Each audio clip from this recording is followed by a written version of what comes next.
tous, je suis ravie de vous retrouver pour ma petite chronique astro.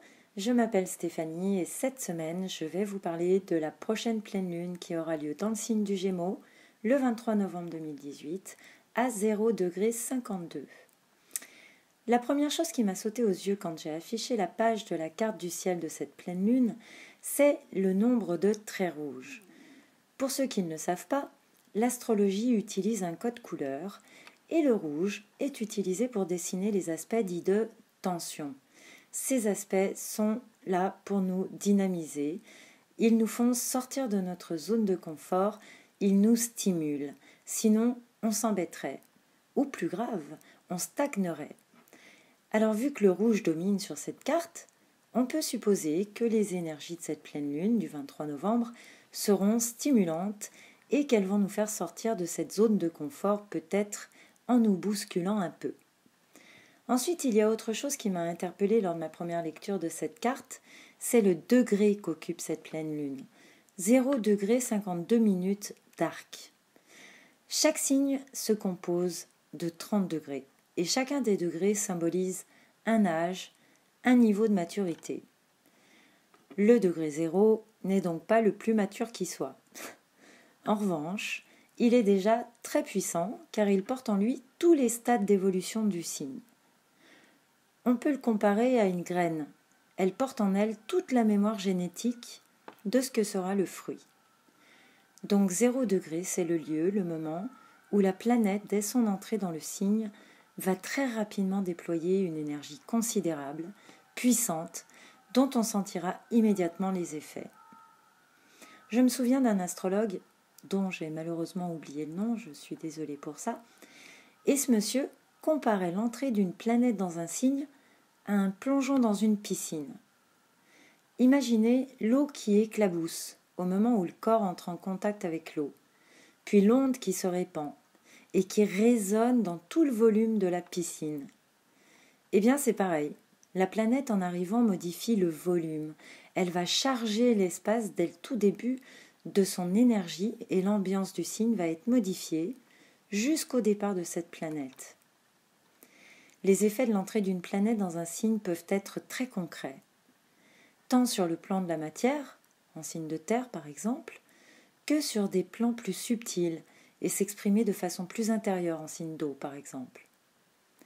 Donc Jupiter, en changeant de signe récemment, a immédiatement changé l'ambiance. Si on est sensible aux énergies, on sent déjà plus de légèreté, d'enthousiasme, alors qu'en Scorpion, il était question d'introspection, de remise en question, de retenue dans les sentiments.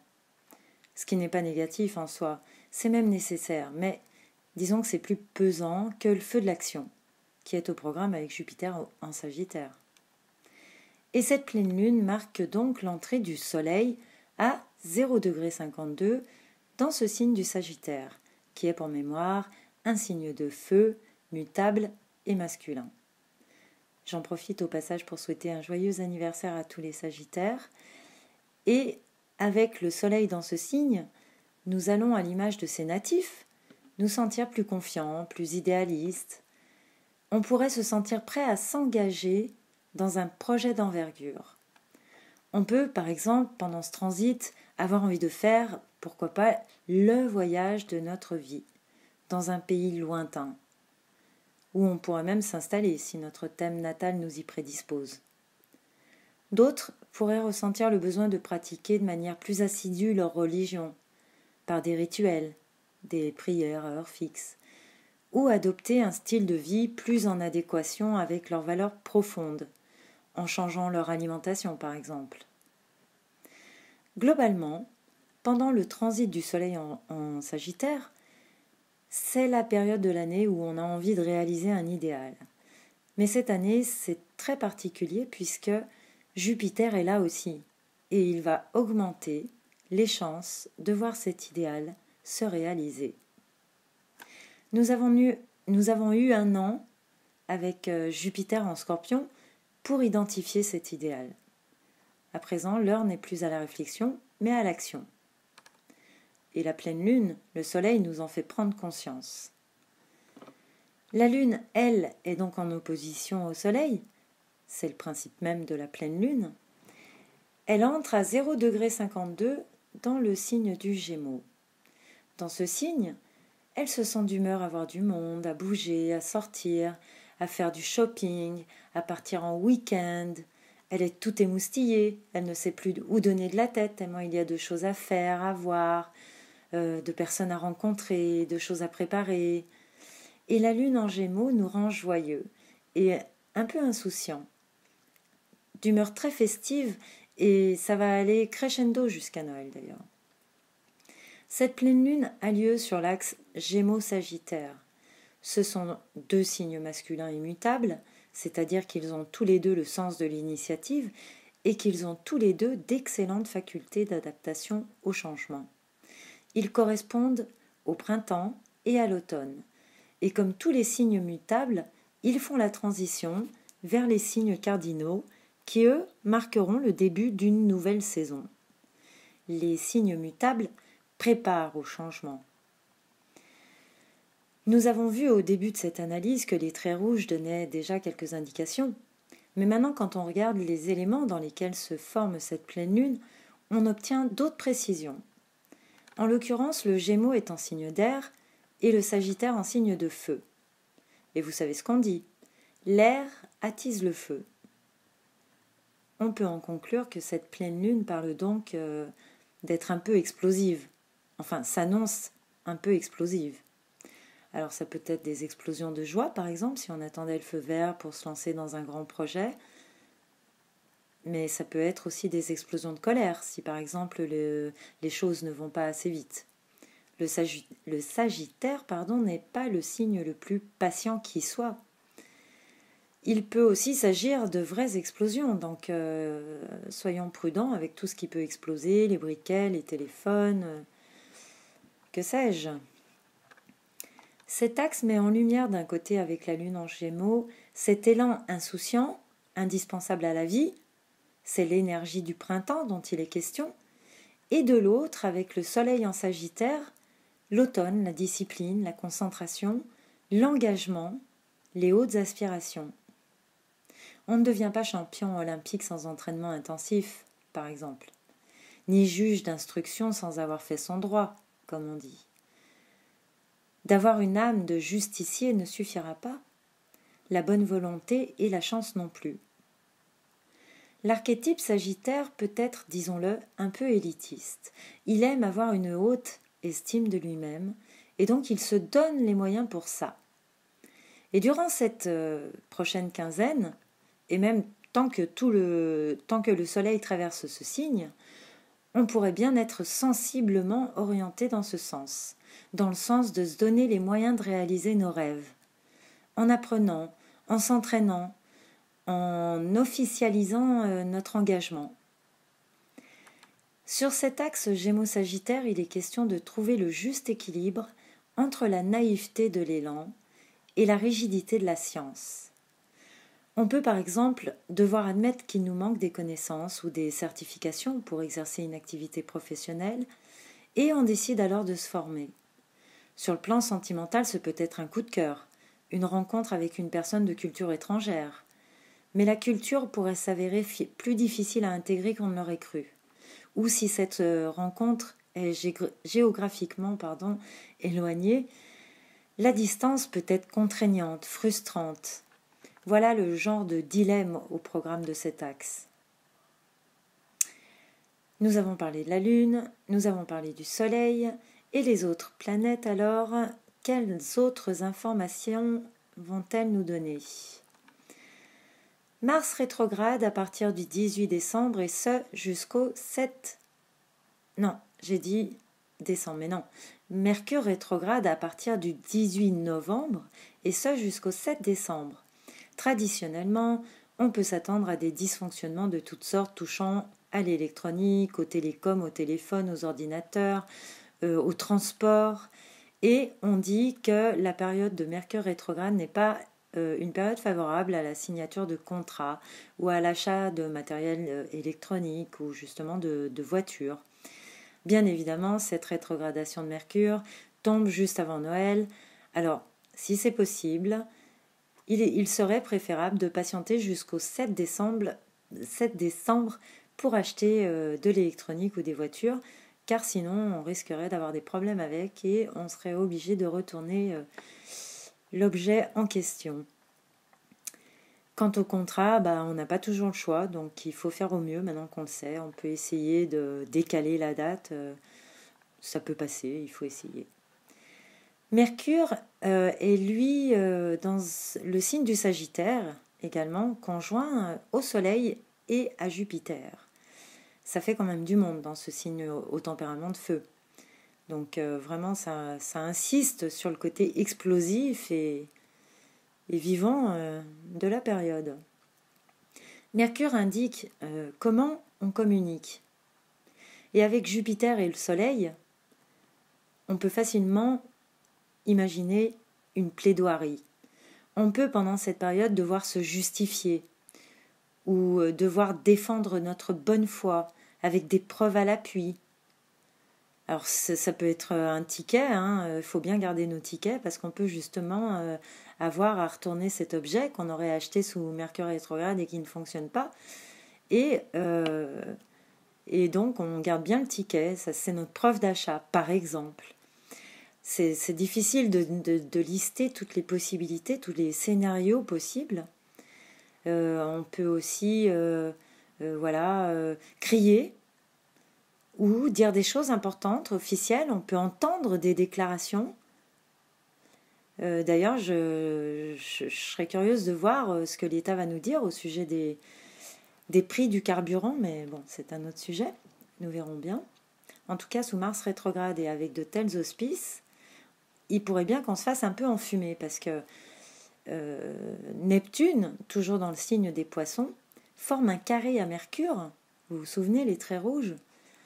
Et Neptune immisce le doute et la confusion. Il est probable que la communication se fasse sur le mode des malentendus ou carrément dans le mensonge. Cette pleine lune pourrait bien révéler une supercherie au grand jour. Ou alors on pourrait nous prendre ouvertement pour des lapins de 3 semaines, comme on dit. Parce que Mercure et le Soleil, ils comprennent, eux. La pleine lune nous fait prendre conscience. Mercure forme également un carré à Mars, qui est, lui, en Poisson, conjoint à Neptune. Et ce carré Mercure-Mars parle de rupture de contrat, de promesses rompues. Là, on sort bien de notre zone de confort. Mars de passage dans le signe du Poisson propose d'activer la réalisation de nos rêves. Il pourrait marquer le point de départ, le début de leur concrétisation. Mais Mars forme des carrés à toute la pleine lune, c'est-à-dire à toutes les planètes conjointes au Soleil, Jupiter et Mercure, et en face à la Lune. Et vu que Mars est lui-même conjoint à Neptune, on peut par extension dire que toute la conjonction Mars-Neptune est en carré avec toute la pleine lune. Un carré à Mars va parler d'actions rendues difficiles, de maladresse, de blocage, de situations un peu hors de contrôle, peut-être d'immobilisation propice à la réflexion. Et l'énergie neptunienne enveloppe de flou toute chose, toute situation. Si on a du mal à s'organiser, si on a l'impression de vivre un rêve, bon ou mauvais, ça fait partie de l'énergie neptunienne, c'est normal. Et c'est comme ça que Neptune ouvre le champ des possibles, le rêve crée la réalité. Et comme Neptune est à domicile, son énergie est toute puissante, elle s'exprime librement. Le souci justement, c'est qu'on pourrait tout à fait prendre nos rêves pour la réalité et manquer d'objectivité. Ou, vu qu'il est par extension en carré, en tension avec pas mal de monde, la réalité pourrait ne pas être très réjouissante. Pour en revenir à Mars en Poisson, donc il active notre imagination, notre intuition, notre créativité, et pour utiliser au mieux son énergie, accordons-nous du temps pour rêver, pour s'imaginer dans le futur et voir les images qui nous viennent. En fait, toutes les activités en lien avec l'art peuvent nous être très bénéfiques. S'offrir un nouvel album de musique, aller au cinéma, se mettre à la guitare. Les artistes seront très inspirés pendant cette période. pour créer des œuvres très poétiques.